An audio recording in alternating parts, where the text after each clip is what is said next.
네, 바로 이제 다음 발표로 이제 진행을 할 건데요. 설명해 주실 현미경은 슈퍼 레졸루션 현미경 중에서 가장 진입 장벽이 낮다고 생각되는 레티스 심을 설명을 해드릴 겁니다. 슈퍼 레졸루션이라고 하면 광학적인 한계, 그러니까 XY 레졸루션이 200 나노미터보다 해상력이 좋은 현미경들을 보통 불리우는데요. 대표적으로 심이나 스테드, 그 다음에 팜, 스톰 같은 그런 현미경들을 이제 지칭을 합니다. 심 같은 경우에는 보통 우리 형광현미경 혹은 컴포칼과 거의 동일하게 샘플링 하는데 별 차이가 없어가지고 진입 장벽이 낮았지만 슈퍼 레졸루션급 현미경 중에서는 그래도 해상력이 가장 좀 떨어지는 약 100나노미터나 80나노미터 정도 되는 그런 해상력을 가지고 있었습니다. 근데 이번에 새로 나온 엘리라 세븐 위드 레티스 심이라고 하는 이제 이 현미경 같은 경우에는 레티스 방법을 이용을 해가지고 높은 해상력 XY 레졸루션이 60나노미터까지 가능하게 되는 기술을 구현해냈다고 합니다. 이에 대해 이제 소개해 주실 분은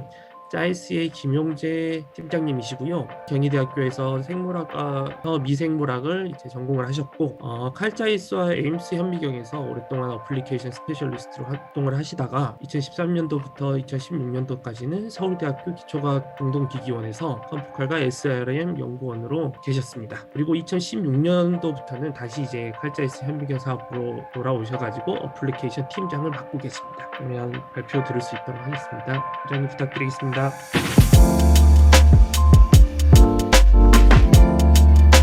네, 안녕하세요. 사이언스코리아의 김용재입니다. 먼저 좋은 기회를 주신 지스트 관계자분들께 감사의 말씀을 전합니다. 저도 이번 기회를 통해서 연구 및 장비 이해에 필요한 좋은 정보를 충분히 전달할 수 있도록 최선을 다하겠습니다. 자, 그럼 시작하겠습니다. 슈퍼 레졸루션 이미지 기법은 과거 한 5년 전에 비해 사용 빈도가 아주 급격하게 늘고 있습니다. 물론 짜이스의 에어리스캔 같이 쉽고 빠른 범용적인 슈퍼 레졸루션 이미징 툴의 보급도 가장 중요한 요인이었겠지만 최신 연구의 트렌드가 슈퍼 레졸루션을 기반으로 한 라이브 셀 이미징 혹은 틱 샘플 이미징 쪽으로 진행되고 있다는 사실은 부인하기 어려울 것 같습니다. 저는 오늘 다양한 슈퍼 레졸루션 기법 중 SIM, 보통 이제 Structured Illumination Microscopy라고 불리는 부분에 대해서 좀 더 자세한 설명을 드리려고 합니다. 먼저 간단하게 심의 원리부터 설명을 드리겠습니다.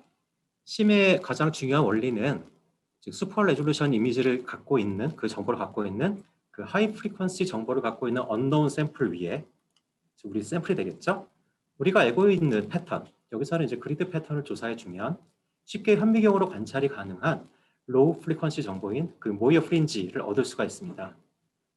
이 모이어 프린지로부터 우리가 현미경으로 여태까지 관찰할 수 없었던 하이 프리퀀시 정보, 즉 슈퍼 레졸루션 정보를 프로세싱에 의해서 알 수 있다는 것이 바로 그 SIM의 원리입니다. 일라이라 7이라고 하는 장비로부터 도입된 새로운 개념의 그 스트럭처드 일비레이션 방법인 그 레티스 심은 그리드 패턴이 아닌 레티스 패턴으로 조사를 해주게 되고 일반적인 심과 마찬가지로 샘플 위에 우리 이제 그 레티스 패턴에 대한 모든 정보를 정확하게 알고 있는 것이죠. 똑같이 일반적인 아까 제가 말씀드렸던 그리드 방식의 심과 마찬가지로 그 모이어 프린지 정보를 얻게 됩니다. 일루미네이션하는 패턴의 차이, 즉 그리드냐, 일반적인 그리드를 사용하는 방법에 비해서 그 레티스 패턴을 심에서 사용하게 되면 기존 심에 비해 훨씬 더 많은 장점을 얻을 수 있습니다. 물론 얻을 수 있는 최대 해상도는 기존 심과 동일한 레터럴 레졸루션 120나노미터, 그다음에 액시얼 레졸루션은 250나노미터를 얻을 수 있습니다. 왼쪽 동영상은 실제로 그 레티스 심에서 사용하는 레티스 패턴이 이미징 시 시료에 조사되는 그런 실제 그 패턴을 보여주고 있고, 오른쪽 동영상은 레티스 패턴이 실제 샘플과 인터랙션하는 과정을 보여주고 있습니다. 앞에서 설명드린 일반적인 심, 지금부터는 클래식 심이라고 부르겠습니다. 클래식 심의 원리를 설명드리겠습니다. 슈퍼 레졸루션 정보를 얻기 위해서는 샘플 에어리어에 보통 그리드를 한쪽 방향으로 움직여주는 페이즈 시프트 5번, 그 다음에 로테이션 최소 3번의 일루미네이션이 필요합니다.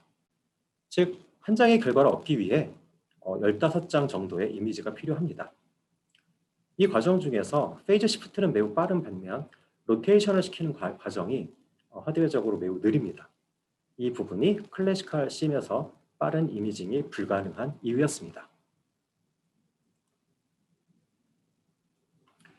레티스 씹은 아까 앞에서 보여드린 이미지처럼 페이즈 시프트만 있지 로테이션이 없습니다. 로테이션이 필요가 없습니다.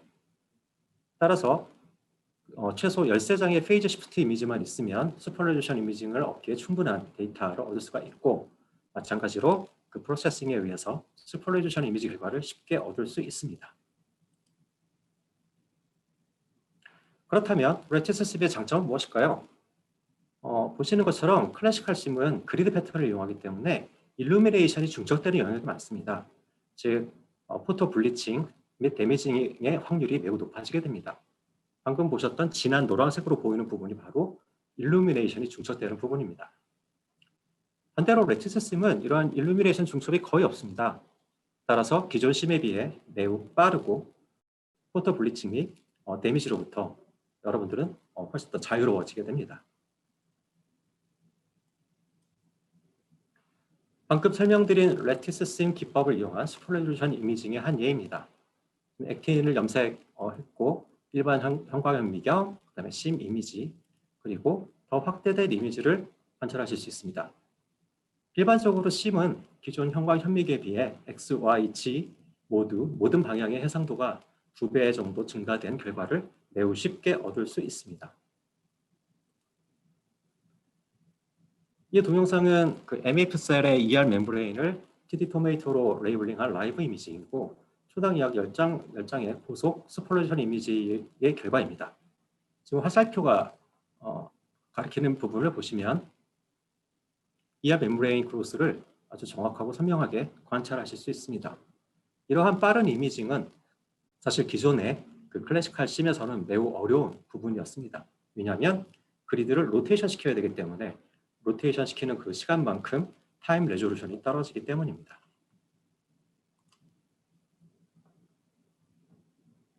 이 실험은 앞에 그 ER 멤브레인과 텀20로 표시된 마이토콘드리아의 그 고속 라이브 셀 심 이미징 결과입니다. 두 오르가넬의 매우 빠른 그 변화 및 인터랙션을 초고해상도로 관찰할 수 있습니다. 참고로 레티스 심의 최고 2D 이미징 스피드는 초당 255장입니다. 네, 상당히 뛰어난 타임 레졸루션을 자랑하고 있습니다. 레티스 심의 장점을 정리하면 다음과 같습니다. 첫 번째, 별도의 특별한 샘플 프리퍼레이션이 필요가 없습니다. 일반적인 컨포컬 샘플 프리퍼레이션과 거의 똑같고요. 따라서 사용 편의성이 매우 뛰어나고 최대 4가지 컬러 이미징이 가능합니다. 그리고 기존 심에 비해 그 스팟 형태의 일루미네이션을 사용하기 때문에 보다 두꺼운 시료의 그런 그 깊이 관찰이 가능합니다. 참고로 기존 심은 최대 한 20마이크로 정도 두께만 관찰이 가능하지만 레티스 심은 약 70마이크로미터 이상까지 그런 두꺼운 두께도 관찰이 가능합니다. 앞에서 보여드린 것처럼 빠른 속도의 슈퍼레조션 이미징이 가능하고 마지막으로 기존 심에 비해 포토 블리칭, 그다음에 데미징이 매우 적은 장점이 있습니다. 따라서 사용하기 매우 쉽고 모든 다양한 시료에 대응할 수 있으며 그다음에 속도도 매우 빠른 그러한 슈퍼 레졸루션 장비로 전이할 수 있습니다. 정리하며 관찰해야 하는 시료의 크기 및 해상도에 따라서 또는 그 실험이 라이브 실험인지 아니면 픽스 샘플 이미징인지에 따라 다양하게 그 형광현미경 관찰법을 구분할 수 있습니다. 상대적으로 크기가 큰 일반 개체 및 장기의 형광 이미징은 일반 형광현미경 영역이고 조직 및 세포다리의 형광 이미징은 일반적으로 이제 컨포칼 현미경을 이용하게 됩니다. 그중에 세포 소기관, 사이토스켈레톤처럼 미세한 구조 관찰에는 에어리스캔 혹은 심이나 스테드 같은 슈퍼 레졸루션 기법이 필요합니다. 마지막으로 수십 나노미터 정도의 해상도가 필요한 실험에는 SMLM, 즉 싱글 몰레큘 로컬리제이션 마이크로스코피, 예를 들어서 디스톰 같은 그런 PAR-M이나 그런 기법들이 필요합니다. 그런데 보시는 것처럼 100나노미터보다 더 좋은 해상도가 훨씬 더 높고 라이브 실험이 가능한 그런 이미징 장비는 아직까지 없었습니다. 오늘 설명드릴 그 일라이라 7 심 스퀘어가 나오기 전까지는요.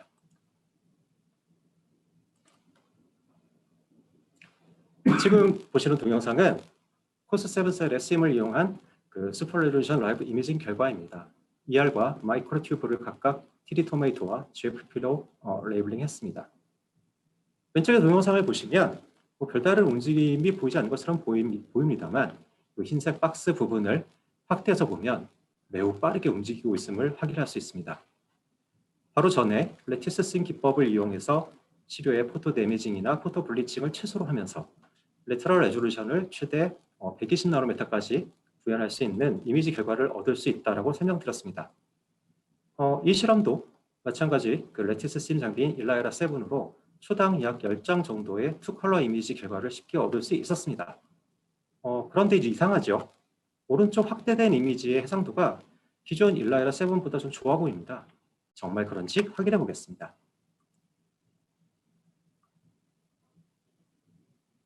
네, GFP로 표시된 그 그린으로 보이는 마이크로 튜블 부분의 거리를 측정한 결과입니다.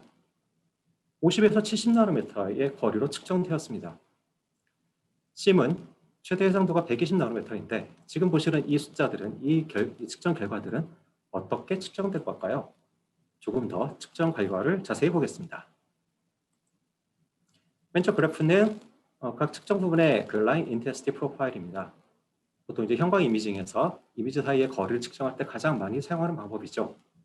마찬가지로 50에서 70나노미터 정도의 매우 가까운 거리가 측정됩니다. 자, 그렇다면 그린과 마젠타의 그 투컬러로 확장을 해보면 어떨까요? 마찬가지로 기존 심의 해상도를 넘는 즉 100나노미터 이하의 거리들이 측정이 됩니다. 보시는 결과들이 오늘 제가 설명드릴 레티스 심 스퀘어로 여러분들이 얻을 수 있는 결과입니다.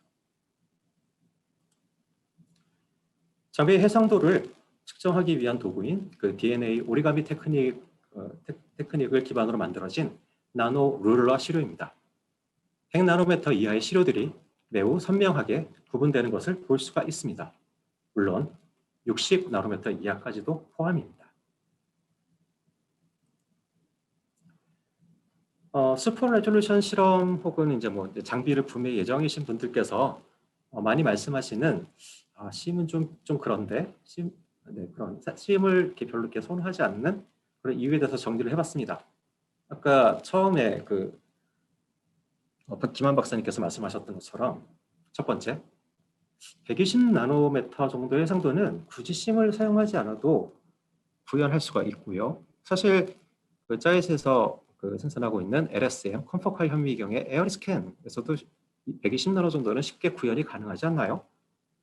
다른 슈퍼 레졸루션 장비는 해상도가 더 좋던데요? 라는 그런 질문. 두 번째, 한 장의 그 심 결과를 얻는 데 필요한 로우 데이터가 많이 필요하고 마찬가지로 앞에 설명 들으셨던 XRM이라고 하는 장비와 비슷하게 데이터 크기가 너무 큽니다. 라는 그런 그 이유. 세 번째, 그 매스매티컬 프로세서를 이용한 그 이미지 리컨스트럭션 결과를 과연 우리는 믿을 수 있나요? 아티팩트도 많이 생기는 것 같습니다. 한 세 가지 정도의 그 질문을 저희한테 많이 해주시고요. 저 개인적으로는 제일 많이 하시는 질문 중에 하나가 이 장비는 63배 대물 렌즈 혹은 100배 대물 렌즈만 사용할 수 있잖아요. 다른 저배우를 사용할 수 없죠. 그러면 공동기기로서 활용성이 매우 떨어집니다. 라는 질문을 가장 많이 받았었습니다. 앞으로 설명드릴 일라이라 7 심 스퀘어는 첫 번째 해상도가 기존 레티스 심 대비 약 2배가 향상이 돼서 60나노미터 이하의 해상도를 구현하고 두 번째, 슈퍼 레졸루션 이미지를 위한 로우 데이터의 크기가 기존 15장에서 9장으로 줄어들었습니다. 따라서 파일 사이즈를 좀 더 작게 유지하면서 같은 결과를 얻을 수가 있고 세 번째, 그 아티팩트를 최소화한 전혀 새로운 방식의 리컨스트럭션 방법을 제공합니다. 마지막으로 네 번째, 이제 10배, 20배, 25배, 그리고 40배 대물 렌즈를 이 슈퍼 레졸루션 시스템을 이용해서 자유롭게 활용하실 수가 있습니다. 해상도 또한 기존 대물 렌즈보다 향상된 결과를 제공합니다. 예를 들어서 40배 대물 렌즈를 이용해도 140나노미터의 해상도를 매우 쉽게 구현할 수 있습니다. 즉 일반적인 컴포칼 현미경보다 훨씬 더 좋은 해상도를 쉽게 구현하실 수 있다는 뜻입니다. 따라서 공동 장비로서의 활용도 또한 매우 큰 폭으로 증가하게 됩니다. 지금까지 저의 숙제, 그리고 연구자분들의 숙제가 풀리는 순간입니다.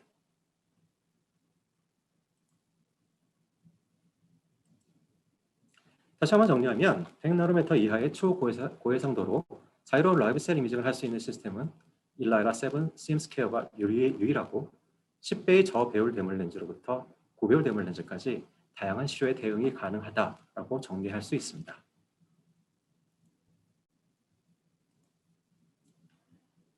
이번 세미나가 여러분들이 참석한 최초의 그 바이오 관련 현미경 세미나가 아니라면 이전에도 이런 유사한 슬라이드를 보신 적이 있을 겁니다. 다양한 샘플 유형과 크기를 보여주고 그 스몰 레졸루션 기법이 포함된 다양한 형광 이미징 테크닉들을 나열해 놓은 슬라이드였습니다. 하지만 놀랍게도 이 슬라이드의 모든 이미지들은 일라이라 7에서 찍은 것입니다. 가장 작은 샘플, 예를 들어서 단일 박테리아 1마이크로미터 이내의 그런 작은 샘플부터 거의 1cm 길이의 지브라피쉬까지 모두를 전부 다 일라이라 7에서 찍은 그런 데이터들입니다. 자, 지금부터 새로 나온 심스퀘어에 대한 조금 더 자세한 설명을 드리겠습니다.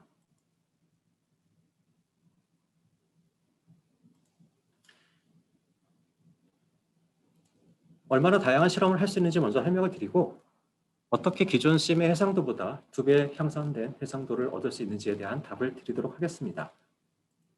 첫 번째, 100나노미터 이하의 세상에서 벌어지는 멀티컬러 라이브 셀 이미징입니다. 마젠타는 ER, 그린은 마이토콘드리아입니다. 두 채널을 동시에 초당 20프레임의 고속으로 촬영한 데이터입니다. 세 곳의 ROI를 확대해보면 100나노미터 이하의 초고해상도로 관찰해 볼 수 있는 ER과 마이토콘드리아와의 인터랙션을 매우 좋은 타임 레졸루션으로 관찰할 수 있습니다. 다시 한번 말씀드립니다만 물론 이 실험을 위한 별도의 준비는 필요 없습니다. 연구자 입장에서 이 부분은 가장 큰 장점이 아닐까 생각을 합니다. 다음은 다양한 시료에 대응하는 플렉시빌리티에 대한 내용입니다. 기존 초고해상도 이미징 시스템의 문제는 고배율 이미지만 가능하다는 것이었었고 저배율 이미지로 어떤 이미지를 찍을 수 있었지만 형광 현미경 그 이상의 해상도를 구현하지 못했었습니다. 즉 공동 장비로서의 활용성이 부족한 부분이 많았습니다. 지금 보시는 마우스 브레인 슬라이스 이미지 두께는 약 50마이크로미터고 일라이라 심스퀘어 장비의 10배 대물 렌즈를 이용해서 타일 스캔을 한 이미지입니다. 10배 대물 렌즈 사용 시 710나노미터 해상도, 25배 대물 렌즈 사용 시 265나노미터, 40배 사용 시 140나노미터의 해상도를 구현합니다. 지금 25배 대물 렌즈부터 덴드라이틱 스파인이 선명하게 관찰되는 것을 보실 수 있습니다. 물론 일반적인 컴포칼 현미경 치료 준비 방법과 전혀 차이는 없습니다. 이러한 저배율 이미징이 가능하다는 점은 공동장비 활용성을 더욱 증가시킬 것입니다. 특정 연구를 위한 장비가 아닌 모두를 위한 장비, 즉 공동장비로서의 활용성이 기대되는 부분입니다. 일라이라 7 시스템은 앞에서도 말씀드렸습니다만 최대 4컬러 이미징이 가능합니다. 우측에 보이는 보통 SC라고 불리우는 마우스 테스티스의 그 시냅토멀 컴플렉스의 이미지 결과가 좋은 예입니다. 기존 레티스 심 이미지와 심스퀘어 이미지를 비교해 보면 해상도의 증가를 쉽게 관찰할 수가 있고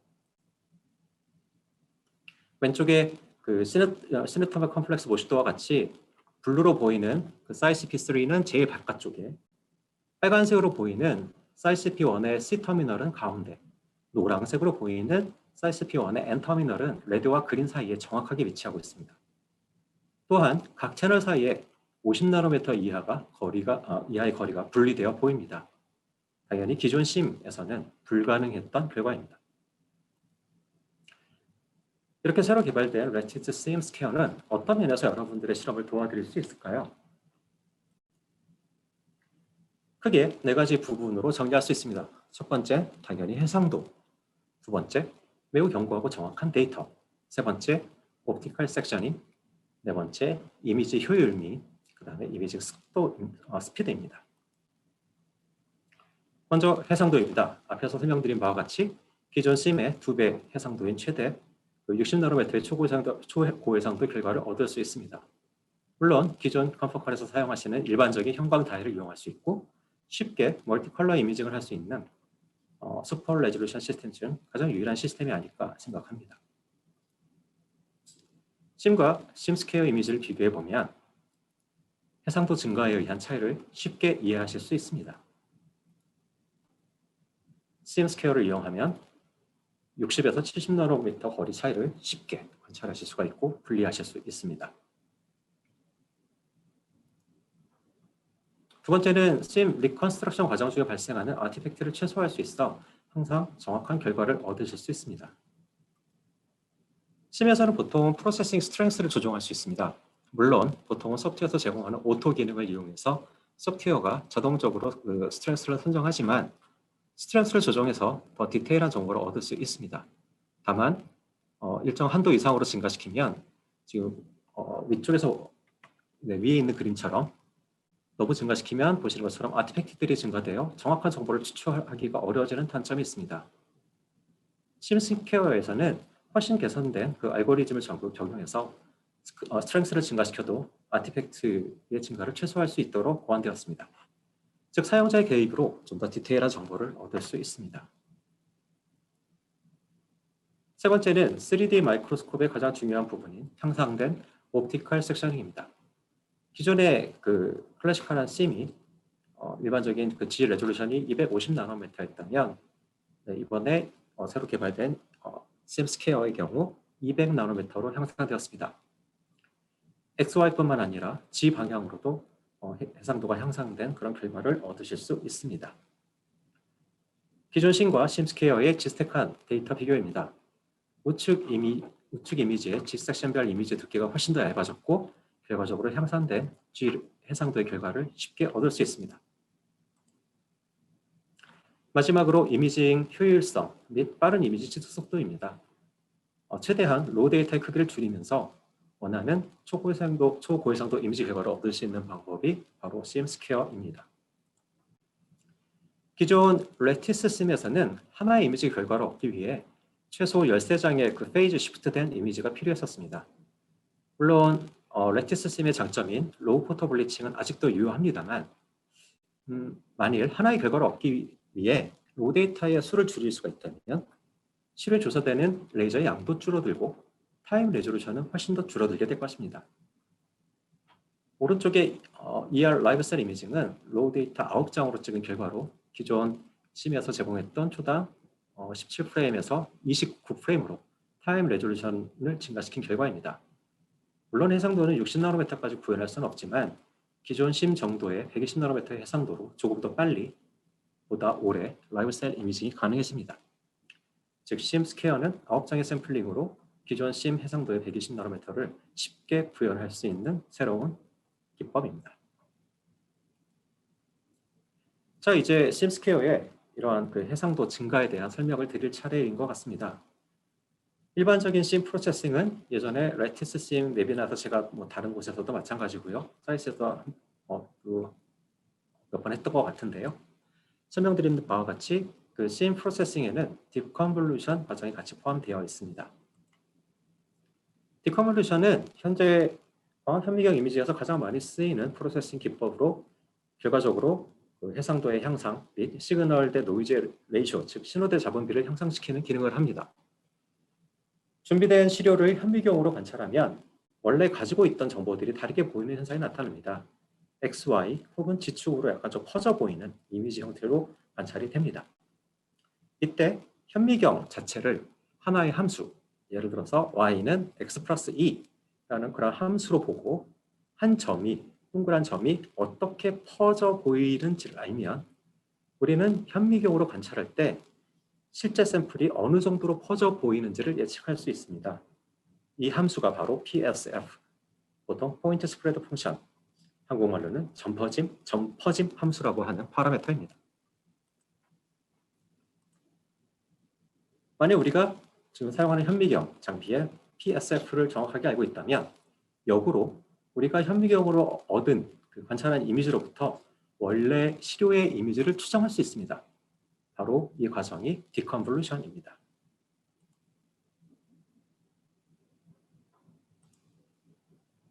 디컨볼루션 프로세싱 후의 이미지는 일반적으로 해상도가 증가되고 SNR, 신호대 잡음비가 증가가 됩니다. 앞에서 설명드린 것처럼 기존의 씬 프로세싱은 그 PSF는 포인트 스프레드 펑션은 일반 광학 현미경에서 얻어진 값을 적용을 하고 로우 데이터에서만 그 필터링, 그 밴드스탑 필터링 같은 것들 적용해서 로우 프리퀀시 정보를 제거하는 그런 프로세싱을 이제 수행하게 됩니다.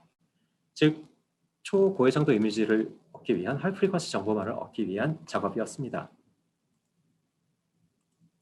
심스퀘어는 심 프로세싱과 디컨볼루션을 분리해서 동일한 작업이 그 로우 데이터 이미지와 PSF 모두에 적용될 수 있도록 합니다. 그 결과로 얻어진 PSF는 심 프로세싱 이후의 PSF를 나타내기 때문에 저희는 특별히 심 PSF라고 합니다. 결과적으로 기존 심에서 얻지 못했던 그 120나노미터 이하의 세계를 관찰할 수 있는 기회를 제공하게 됩니다. 바로 이 부분이 심스퀘어의 핵심입니다. 새로 개발된 심 프로세싱 기법인 심스퀘어를 적용하여 기존에 불가했던 여러 가지 실험이 가능해지게 되고 결과적으로는 슈퍼레졸루션 이미징에서의 새로운 기전이 될 것이라고 생각됩니다. 스캐터링이 심해서 기존 심에서는 이미징이 어려웠던 식물 뿌리의 그런 그 두꺼운 이미징, 여기에서는 50 마이크로 두께의 아라비도시스 잎 내부의 튜블린을 고해상도로 관찰할 수가 있고, 이때는 그 저희 짜이스에서 특허를 갖고 있는 아포톰이라는 그런 프로세스 모드가 있습니다. 그 심스퀘어 아포톰 모드를 이용해서 40배 워터 데몰 렌즈로 약 50에서 100 마이크로 두께의 두꺼운 시료를 매우 빠른 속도로 관찰할 수가 있습니다. 이는 식물뿐만 아니라 아까 엑스레이에서 나왔던 지브라피쉬 같은 시료에도 적용이 가능하며 기존 심이 대응하지 못했던 저배율 이미징 분야로 어플리케이션을 확장시킬 수 있는 기회를 제공하게 됩니다. 10배, 25배 데몰 렌즈를 이용하여 100 마이크로미터 이상의 두께의 그 지브라피쉬 시료를 고해상도로 관찰한 예입니다.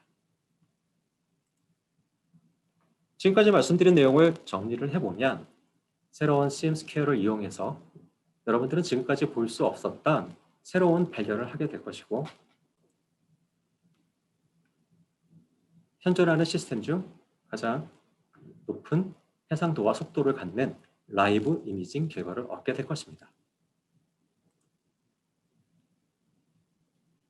또한 저배율 데몰 렌즈를 이용하여 보다 넓은 필드 오브 뷰의 고해상도 이미지를 얻을 수가 있기 때문에 고배율 위주의 관찰에서 놓칠 수 있던 그런 부분을 이제 여러분들은 놓치지 않게 될 것입니다. 거의 대부분의 생물 시료에 대응하는 새로운 심스퀘어 기법은 다양한 크기, 두께, 해상도, 다양한 배율을 제공함으로써 여러분들의 연구에 도움이 되는 새로운 개념의 그 플렉시블한 그 슈퍼레졸루션 이미지 시스템으로 자리매김할 것입니다.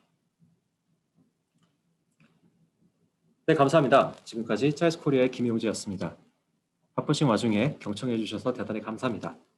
아무쪼록 안전한 주말 보내시길 기원합니다. 네, 감사합니다. 심스퀘어에서 이제 레티스 방법을 이용한 게 크게 달라진 점인데 네, 레티스를 사용하는 게 사실상 해상도에는 영향을 크게 주지는 않는 건가요?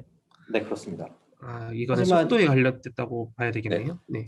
그러니까 스프레졸루션 이미지를 얻기 위한 로우 데이터를 얻는데 그 일루미네이션 방법이 완전히 틀려진 것이죠. 네. 네.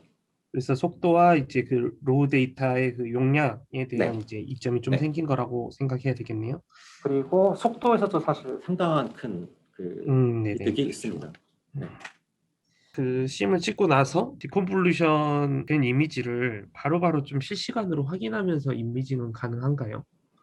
뭐 그 라이카의 썬더 같은 거 말씀하시는 것 같은데요. 네, 뭐 그럴 수 있죠. 네. 이미지를 얻은 다음에 이제 바로 프로세싱을 하기 때문에 사실 이제 어떤 리얼타임 프로세싱 그런 개념은 아닙니다. 하지만 이제 저희 소프트웨어에 이제 추가된 기능 중에 하나가 다이렉트 프로세싱이라는 그런 기능이 있어서 이미지를 찍어가면서 이제 일정한 데이터가 모이게 되면 이제 그걸 바로 프로세싱을 하는 것이죠. 그러니까 이미지를 찍으면서 약간 예를 들어서 한 이미지 스틱이 끝나면 15장의 이미지를 찍은 다음에 그 다음 장으로 넘어갈 때 그때 이제 그런 프로세싱을 이제 시킬 수가 있습니다. 그렇게 되면 이미지 찍고 프로세싱 할 때까지 기다리는 시간보다는 훨씬 짧은 시간 안에 그 원하는 데이터를 보실 수 있습니다. 그러면 뭐 혹시 그 기존의 심, 그러니까 엘라이라 세븐의 기존의 심을 이용해서도 네. 디컨볼루션을 이용을 하게 되면 해상도가 좀 비슷해지나요? 사실 이거는 그 심 프로세싱 자체에 지금 스텝이 다른 알고리즘으로 들어간 거라서 그 심 이미지를 그냥 단순하게 디컨볼루션만 한다고 증가되지는 않을 것 같습니다. 아까 물론, 말씀해주신 PSF가 좀 달라지는 거겠네요. 네, 그렇습니다. 심 PSF를 가지고 프로세싱 해주는 거기 때문에 그 부분이 이제 기존의 가장 큰 심이랑은 차이점. 다른 이제 펑션일 거다. 네. 그리고 마지막 질문인데요. 컨볼루션 때문이기도 할 건데 어쨌든 저는 그 XY 레졸루션이 좋아지는 것보다 네. G축의 레졸루션이 어떻게 좋아지는지 궁금하거든요. G 레졸루션이요? 네. 네. 지금 그 스트럭처 일루미네이션이잖아요. 아까 네. 뭐 그리드를 뭐 하든 그렇죠. 아니면 뭐 레티스를 이렇게 투영시키든 그 2D상에서 이제 스트럭처랑 샘플 인터랙션에서 그 어떤 그 우리가 볼 수 없었던 고해상도 정보를 끄집어내는 과정은 이해가 되실 겁니다. 네. 그런 똑같은 과정이 G축으로도 스트럭처 일루미네이션이 됩니다. 따라서 G에서도 마찬가지로 그런 그 스트럭처럴 일루미네이션 그리드 같은 것들이 형성이 되게 되고요. 거기로부터 이제 마찬가지로 그 고해상도 정보를 끄집어낼 수 있는 것이 뭐 일반적인 그 3D SIM이라고 말하는 그 장비들의 그 뭐 기본적인 개념이죠, 컨셉이죠. 알겠습니다. 네. 제가 당장 이렇게 말로만 들어서 정확히 이해가 되진 않는데, 네. 우선은 어느 컨셉의 말씀이신지는 제가 어느 정도는 이해를 할 것 같습니다. 네, 뭐 그러니까 XG 섹션으로 일루미네이션 된 거 보면 거기서도 마찬가지로 스트럭처럴 일루미네이션 같은 패턴이 나타난다는 그런 뜻입니다. 네, 알겠습니다.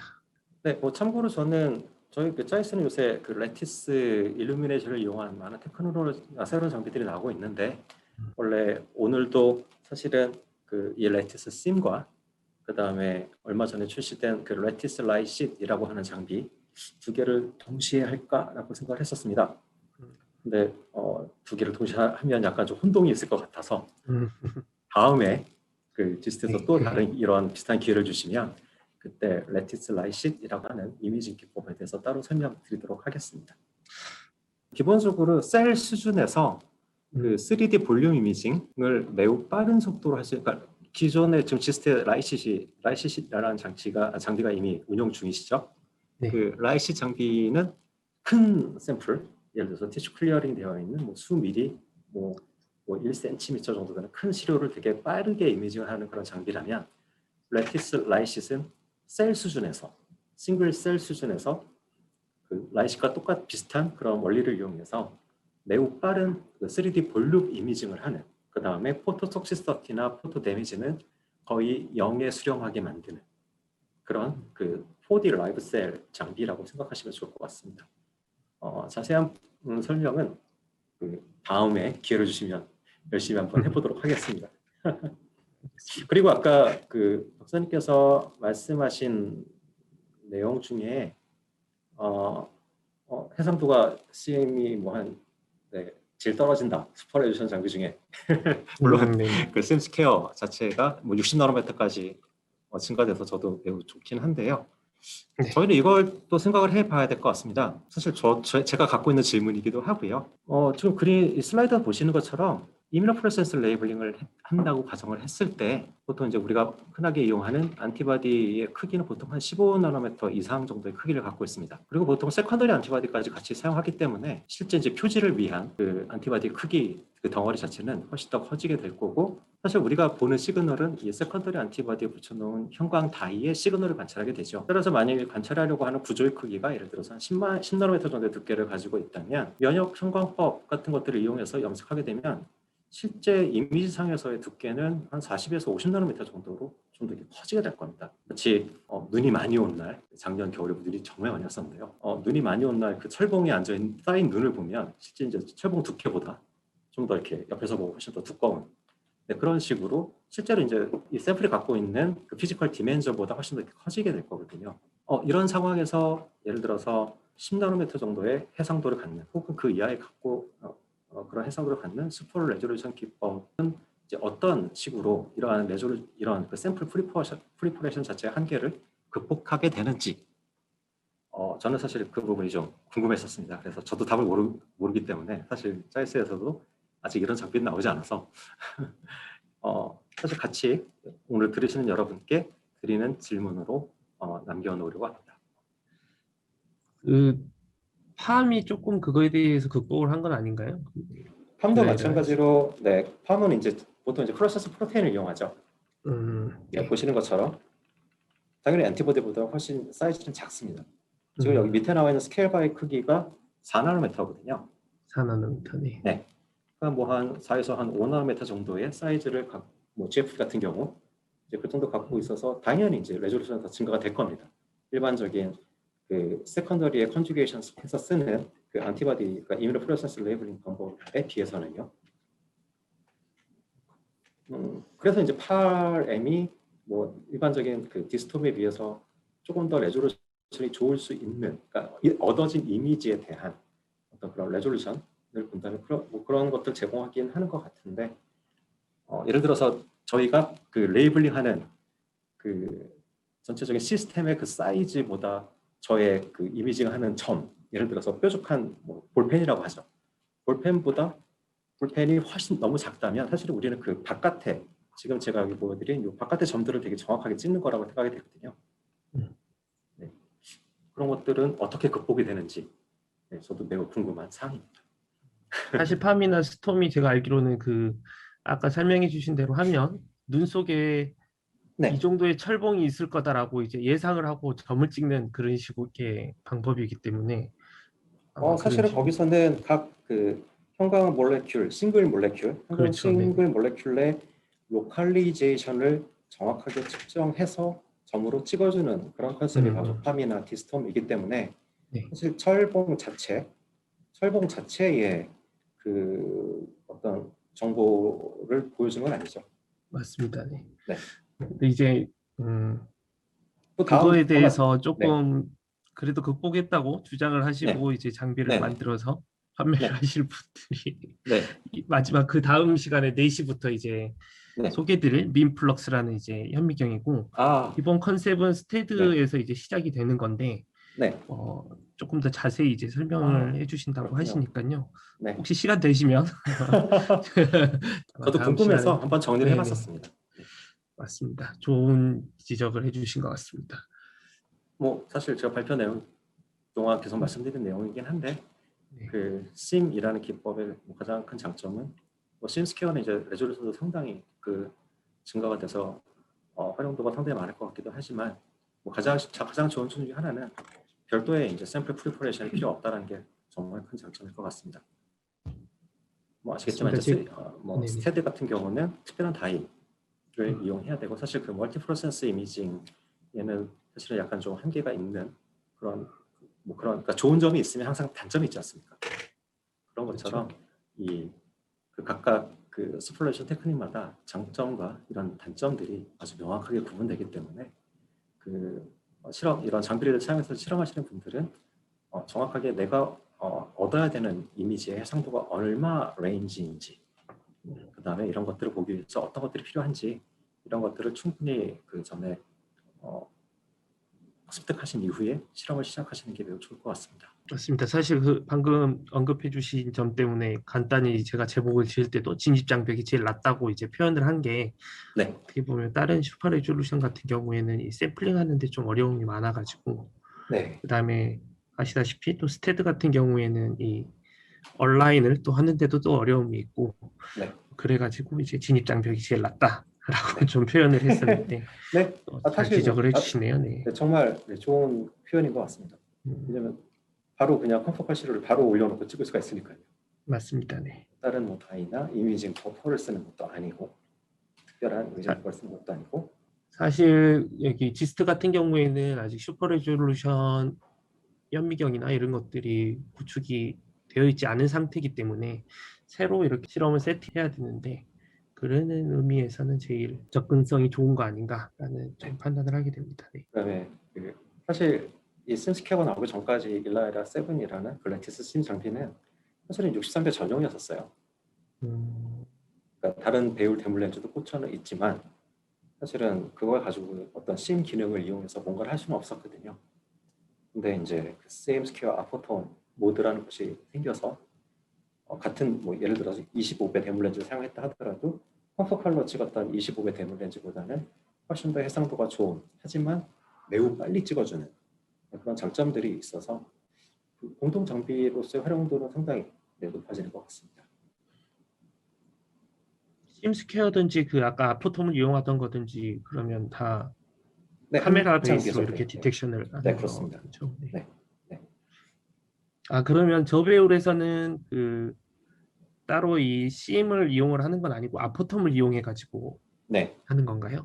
아포톤과 같은 일루미네이션을 만들어줍니다. 아, 네, 아포톤은 그 저희 일반적인 형광 현미경에서 쓰는 그 아포톤 그리드 같은 걸 뜩 넣어주면 이제 한 3장 정도 네. 찍어서 한 장의 그 섹션 이미지를 얻게 되는데, 그거보다 얘는 보통 이제 페이지를 5번 정도 바꿔서 그렇게 일루미네이션을 만들어주고 거기서 이제 그 옵티컬 섹션된 이미지를 바로 이제 얻을 수 있는 그런 이미지 모드인데요. 예전에는 이게 저배율에서는 안 됐었거든요. 근데 이제 지금부터는 뭐 10배, 25배, 40배 다들 그 모든 배율에서 사용이 가능합니다. 아까 그럼 말씀하신 10배 710나노미터라든지 20배 네. 256나노미터 이런 네. 해상도는 단순 아포톰으로 이제 구현이 되는 건지 아니면 마찬가지로 PSF를 통해서 디컨볼루션을 해야지 만들어진 해상도인지도 좀 프로세싱 궁금하네요. 방법은 약간 틀리긴 한데 네. 방법은 약간 틀리긴 한데 그 일반적인 아포톤 프로세싱보다는 그 좀 더 복잡하고 정확한 그런 프로세싱 알고리즘으로 돌아가게 됩니다. 뭐 일반적인 아포톤 프로세싱은 매우 간단합니다. 3장 찍어서 그 정보가 없어지는 부분, 그 부분이 바로 포커스가 정확히 맞은 부분이니까 그 부분의 이미지를 빼주는 거거든요. 근데 이것은 디컨볼루션도 같이 인볼브 되게 됩니다. 심 아포톤 모드에서는. 알겠습니다. 네. 아마 지금 듣고 계신 분들은 네. 저희 둘이 무슨 대화를 하고 있는지 잘 그쵸. 모르시는 분들도 계실 것 같아요. 죄송스럽습니다. 네, 뭐 그러는데 제가 뭐 네. 질문이 들어오면 취합을 해가지고 뭐 네. 전달 드리고 네. 제가 대답 드릴 수 있는 선에서는 또 대답할 수 있게끔 하겠습니다. 언제든지 열려 있으니까 연락 주셔도 될 것 같습니다. 네. 오늘 그럼 네, 수고하셨습니다. 고맙습니다. 네, 감사합니다. 네.